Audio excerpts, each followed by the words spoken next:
सारी सिद्धियां, सैकड़ों सिद्धि, अगर किसी व्यक्ति का नाभि केंद्र पूर्ण रूप से जागृत हो जाए तो ऐसे व्यक्ति के पास कुछ ना कुछ सिद्धि अवश्य ही होती है। जैसे कि सामने वाले को वशीकरण करना, सम्मोहन कर लेना, या फिर अगर किसी व्यक्ति पर भूत प्रेत आदि की तंत्र क्रियाओं की समस्याएं रहती हैं, तो अगर किसी व्यक्ति का नाभि केंद्र बलवान होता है और वह अपने हाथों में जल लेकर महाकाली के किसी भी मंत्र का जाप करता है और रोगी व्यक्ति पर अगर छिड़क देता है, तो ऐसे में रोगी व्यक्ति बिल्कुल ठीक हो जाता है। क्योंकि जिस व्यक्ति का नाभि केंद्र बलवान होता है उसका अग्नि तत्व भी बलवान हो जाता है, और यही कारण है कि अग्नि तत्व बलवान हो जाने की वजह से उस इंसान में शक्तियां और सिद्धियां अपने आप ही आने लग जाती हैं। और नाभि केंद्र का बीज मंत्र भी रम और राम है। आप रम भी कर सकते हैं, राम भी जाप कर सकते हैं।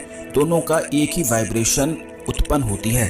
केवल जो मंत्र की वाइब्रेशन होती है ये ज्यादा महत्वपूर्ण होती है और इसी से सारी चीजें जीवन में होने लग जाती है। अगर नाभि पर हाथ रखते हुए, जैसे जब आप सोने जाते हैं, तो सोने से पहले इस क्रिया को आपको करना है कि जब आप सो जाएं, बेड पर लेट जाएं, तो अपनी नाभि पर दोनों हाथों को रखते हुए पहले सीधे हाथ को आपको रखना है, उसके बाद उल्टे हाथ को उसके ऊपर रख लेना है और फिर रम बीज मंत्र का उच्चारण करना है, मन ही मन करना है।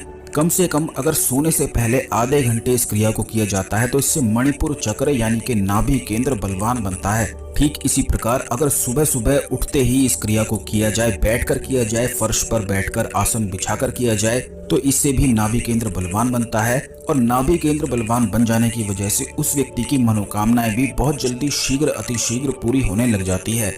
लेकिन आपको बता दें कि नाभि केंद्र की है जो साधना हमने आपको बताई है, जब भी इसे आप करते हैं तो इस बात का ध्यान आपको ये रखना है कि प्याज और लहसुन का सेवन बिल्कुल भी आपको नहीं करना है, नॉनवेज आदि का सेवन नहीं करना है। तमस वाली या गर्म जितनी भी चीजें होती हैं जो बहुत अधिक तमस शरीर में उत्पन्न करती हैं, तो उन चीजों का सेवन बिल्कुल भी नहीं करना है। केवल इस साधना को करने मात्र से जब आप देखेंगे कि नाभि में स्पंदन शुरू हो गया है, तब आप समझ जाएं कि आपका नाभि केंद्र जागृत होने लगा है। नाभि केंद्र में जब स्पंदन शुरू हो जाता है तो इसके बाद उस व्यक्ति का नाभि केंद्र धीरे धीरे एक्टिवेट होने लग जाता है और उसके जीवन में जितनी भी सुख समृद्धि वाली चीजें होती हैं वह अपने आप आकर्षित होने लग जाती हैं। धन को चुंबक की तरह खींचने वाला भी यह स्थान होता है।